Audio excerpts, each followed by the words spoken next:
크리스마스 이브가 왔습니다. 크리스마스는 영국인들에게 있어서 1년 중 가장 큰 가족 명절입니다. 가족들이 서로 모여 앉아 행복한 시간들을 보내며 크리스마스 음식들을 집에서도 많이 만들어 서로 나누고 있습니다. 또한 가족들, 친지들에게 선물들을 준비하여 나누어 주면서 사랑을 전합니다. 영국인들에게 크리스마스는 훨씬 많은 의미를 줍니다. 최소한 한 달 전부터 준비를 시작하며 직장, 사무실, 집들마다 크리스마스 장식들을 내걸고 크리스마스 쇼핑, 크리스마스 파티, 크리스마스 마켓들이 오픈들이 되고 학교들에서도 예수탄생 연극 관람이나 학생들 예술 소품들이 열리며 길거리들, 마켓들마다 크리스마스 캐롤들이 울려 퍼지며 즐겁게 보냅니다. 직장 동료들, 가족 친지들, 이웃들, 학교 친구들에게 크리스마스 카드들도 보냈는데요. 특히 예수탄생 연극은 많은 사람들이 크리스마스를 만날 수 있는 종교적인 행사이기도 합니다.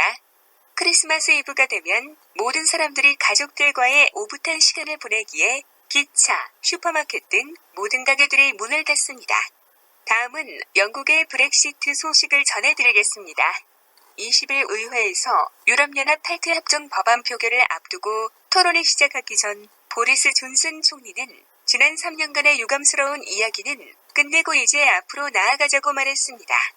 총리는 이날 상정된 유럽 탈퇴협정 법안이 내년 1월 31일 유럽 탈퇴를 보장하는 만큼 그 시점에 브렉시트는 완수될 것이라고 설명하면서 법안이 통과되면 유럽과 야심찬 자유무역 협정을 체결할 수 있는 길로 나아갈 수 있을 것이라고 밝혔고 엘리자베스 2세 여왕도 전날 이 부분에 대해서 밝혔습니다.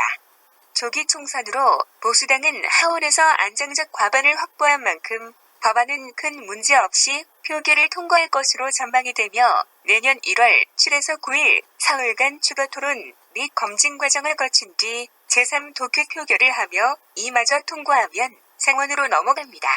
유럽 탈퇴협정 법안이란 영국과 유럽이 합의한 탈퇴협정을 이행하기 위해 영국의 내부적으로 필요한 각종 법안을 말하며 기존 유럽 하원국으로서의 법률 등을 영국 국내 법률로 대체하고 전환기간, 상대국 주민의 거주 권한, 재정분담금 등 영국과 유럽 간 브렉시트 합의안에 대한 법적 효력을 제공하기 위한 것입니다. 브렉시트 교착 상태를 해소하기 위한 조기 총선 카드가 성공하고 보수당이 하원에서 안정적인 과반을 확보하자 총리는 다시 유럽 탈퇴협정 법안을 내놨습니다. 새로 내놓은 법안은 브렉시트 전환 기간을 내년 말까지로 설정하고 연장하지 못하도록 하는 조항을 추가했으며 기존 유럽사법재판소의 판례를 영국 대법원은 물론 하급법원에서도 뒤집을 수 있도록 했습니다. 법안이 통과되면 영국은 2020년 1월 31일 밤 11시 유럽을 나가는 공식 절차를 밟게 되며 영국은 더 이상 유럽 하원국이 되지 않습니다.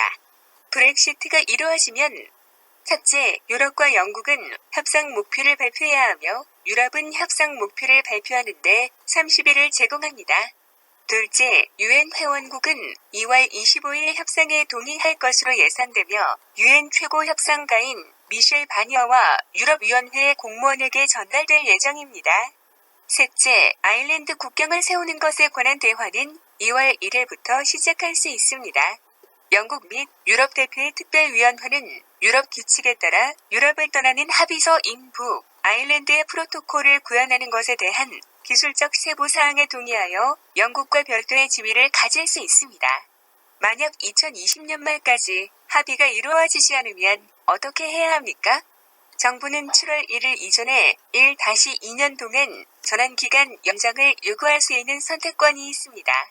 정부가 마음을 바꾸고 7월 1일 이후 전환 연장을 요구하면 유럽 탈퇴를 막을 수 있습니다. 유럽의 27명 외교관들과 유럽 변호사들은 2020년 7월 1일 이후에는 연장이 불가능하다고 밝혔습니다. 만약 브렉시트가 이루어진다면 어떻게 되나요? 정부는 브렉시트 비전을 실현하기 위해 4가지 주요 분야의 새로운 법안을 통과해야 합니다. 이민법, 농업의 자유화 농업, 환경 및 무역에 대한 새로운 법안을 대체해야 하며 여왕의 연설에서 어업, 금융서비스 및 개인 국제법에 대한 청구서를 약속했습니다. 반면 노동당은 브렉시트 지지자의 찬성표를 얻기 위해 기존 법안에 담았던 노동권 보호 조항은 삭제했습니다. 아울러 정부가 유럽과 무역협정을 포함한 미래관계 협상의 목표를 담은 성명을 의회에서 승인받도록 하고 강요들의 협상 내용에 대해 의원들에게 업데이트를 제공하도록 한 조항도 제거됐습니다. 제러미 코빈 노동당 대표는 정부는 브렉시트를 잘못 다루면서 정치 시스템을 마비시키고 사회를 분열시키고 국가적으로 곤란한 상황을 만들었다고 지적했습니다. 코빈 대표는 노동당은 법안을 지지하지 않을 것이며 브렉시트를 하기 위한 더 공정하고 나은 방안이 있다는 입장에 변함이 없다고 말했습니다.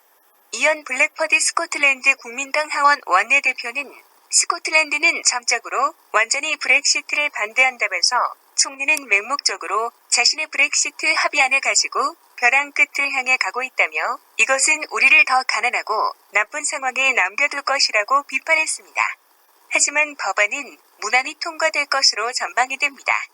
다음은 북한 관련 뉴스입니다. 북한은 미국의 도널드 트럼프 대통령이 정치적으로 취약하다는 인신월의 비핵화 문제를 협상 테이블에서 치우는 강경책을 택할 계획이라며 북한이 미국에 보낼 크리스마스 선물이 대륙간 탄도미사일 실험이 아닌 셈이 정책 노선 발표일 것이라는 관측이 나오고 있습니다. 그러면서 북한이 이달 초 이야기했던 크리스마스 선물은 미국과 협상을 포기하고 북한의 핵 보유국 지위를 공고히 하는 내용이 포함된 것으로 보인다고 이야기합니다. 트럼프 대통령이 현재 하원에서 탄핵안이 진행된 상태에서 김정은은 기다려보는 접근 방식을 택할 수 있다며 만약 트럼프 대통령이 재선에 성공하면 북한도 기꺼이 다시 협상에 나오지만 지금보다 더 어려울 것이라고 전망했습니다. 시청해주셔서 감사합니다.